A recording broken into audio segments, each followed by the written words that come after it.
Hey there my lovelies, and welcome to my booktube channel, The Sassy Library Fox. My name is V, and today I'm going to talk about my top 5 standalones. As you all know, this booktube channel is a democracy, so I asked you what you'd like to see on here. And a lot of my Goodread friends said that they'd like me to do some sort of top 5 standalones. So I decided to indulge you and just went for it. And the interesting thing that came up while I tried to think about my top 5 standalones was the fact that I realized I barely read any standalones. So I guess that's actually a thing out there, that a lot of authors write long series with 3 books or even more, and that standalones are usually not that common anymore. I remember a time when there used to be only standalones, and it's kind of funny that the trend went in another direction and that you have more series now than you have actual standalones. So the first problem I had was to come up with actual standalone books that are just one book and not part of a series. And the second thing I realized while I did this is the fact that I obviously only own and read LGBTQ plus books. So I have no idea if that's an actual thing, but I realized that a lot of LGBTQ plus books are standalones, and the only series I can think of that's an actual series is Carry On by Rainbow Rowell, and I think at first it was meant to be a standalone as well, so I think that says a lot. And another thing is, the only LGBTQ plus books I know that are serious, I don't know, smut books. Like you'd have the one that starts it and then the series continues with this couple.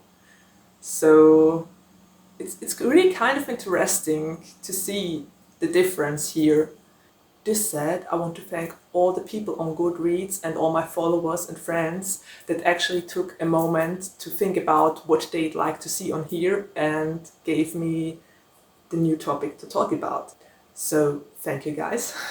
I'm finally going to talk about the 5 standalones I love and actually read about a couple of times already because they're just so great. So the first book that's a standalone and which I loved is The Song of Achilles by Madeline. And I'm pretty certain almost everyone who's watching this video now read my review about it at some point. So you all know how much I love this book and how great it is. The love story of Achilles and Patroclus is so amazing. I cried. I don't know, I was about 30% into that book and I already cried. Madeline Miller has her own special brand of poetry writing style, which I absolutely loved and adored. And it was really, I don't know, I loved that spin on a story that's as old as time. I mean, we all know the story of Achilles, but I really loved that new take on it, and the feelings in this book, it's so great. I can really recommend it. It's one of my all-time favorite books ever. If you're familiar with the myths and the legends, you know how it ends. But that won't keep you from crying your eyes out at the ending. So you've been warned. This is one of the best books ever. Totally recommended. The next book I love dearly, and which is a standalone, is The Picture of Dorian Gray by Oscar Wilde. It's actually one of the first books I read that I loved and reread about a million of times. I don't know how often I reread that one already. Goodreads claims it was 3 times, but Goodreads has no idea how often I actually read that one. It's my all-time favorite book, and if someone asks me to tell them what's my favorite book and a book without a series, it's usually that one I'm talking about. Oscar Wilde has such a flowery and imaginary language in this book, and I love the inner conflict of Dorian Gray, and I just love the entire message this book conveys, because obviously Dorian Gray is a beautiful boy, but his soul gets corrupted, and what you see on the outside is so miles away from what it's on the inside. And that's just great. I love how Oscar Wilde plays with the perception of people and how they are actually behind the curtains or inside. And I'm such a huge fan of Lord Henry, because Lord Henry is the embodiment of corruption. Lord Henry is the one who, I don't know, encourages Dorian to follow his bad path and to go down that road to hell. And it's so interesting to see how late he actually realized that he created a monster. So, okay, I'm already deep into that book and into the description of this book, so I don't want to spoil anything and I don't want to say more, just read it. It's one of my absolute all-time favorites. And yes, that's the Penguin version, because I love the Penguin version. It's such a typical classic, and it's great. It's really great. Highly, highly recommended. Which brings me to the third book that made it on my all-time favorite standalone list. And this is Red, White and Royal Blue. For those of you who don't know about the plot already, this is basically the love story about the son of the President of the United States and an English prince. So it's really charming. It's an LGBTQ plus book, and it's definitely an MM book, but it's hilarious. I love tears reading this, and the banter, the conversations, the overall topics of this were absolutely great. I always say this book kind of gave me the faith in humankind again. Because I really wish we'd have a world that's as tolerant as the world in here.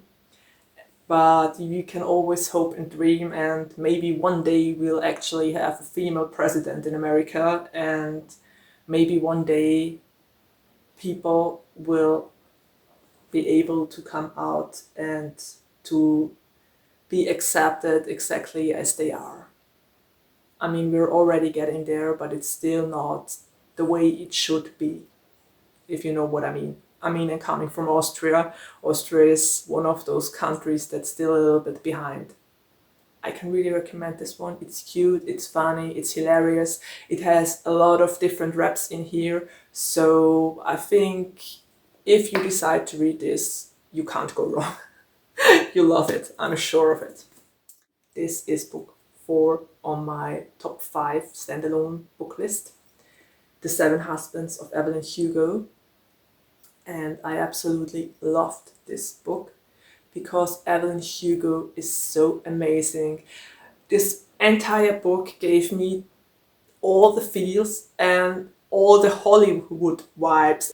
And I'm not talking about the new Hollywood, but I'm talking about the old Hollywood. And it's just great. It's so amazing, and I loved this book. I read it, I don't know, I devoured it.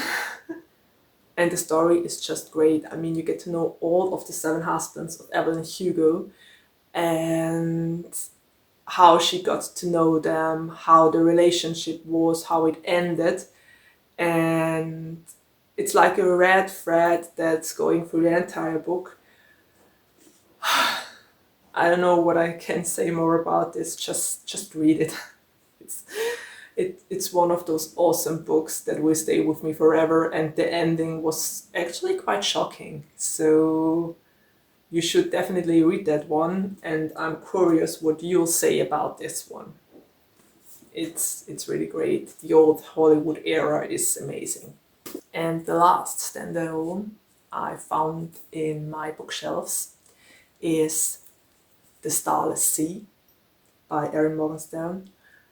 I just recently finished reading this book. I think I read it in winter, about 3 months ago. And just like with The Night Circus, I loved that one. I really, really loved that one. Erin Morgenstern has such a great imagination. It really felt like I was there in this book, like I was with the characters, like I could taste and see and feel what they felt. And I mean, who wouldn't want to be in a place named like Harbor, that's basically some sort of underground station combined with a library and with lots and lots of different rooms that all lead somewhere or nowhere, and you never know where you'll get when you open a room door. I admit at some points it's pretty far-fetched, and you have the feeling that you don't get anything anymore and that the story is just running wild. But actually that's one of the things I loved about this, because the stories happen, they're all connected somehow, and you really don't know where this is heading until I think about the last 20% or so. So you're constantly guessing, constantly exploring the world through the character's eyes, and you're trying to make sense of it, but some things just aren't supposed to make sense, I think. So if you're in for the wild ride, I'm pretty sure you'll love this. It's very vivid and imaginary, and I don't know, it's really great, but I give you a warning here.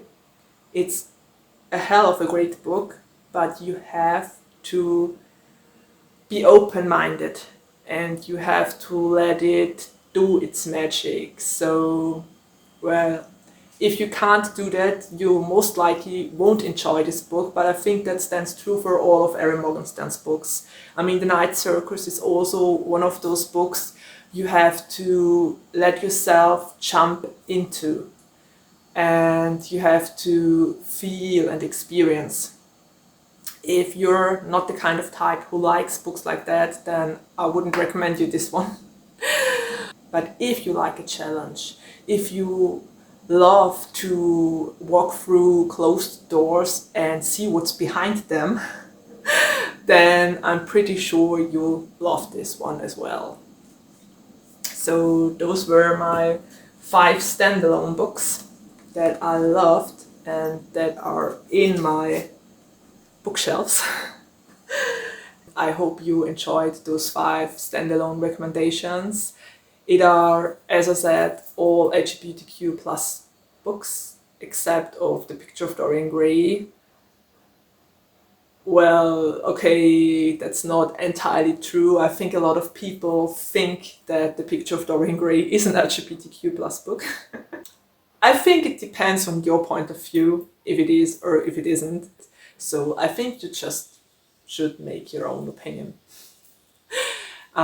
This said, I'm already at the ending of my video again, and thank you for watching. Thank you for telling me what you'd like to see on here.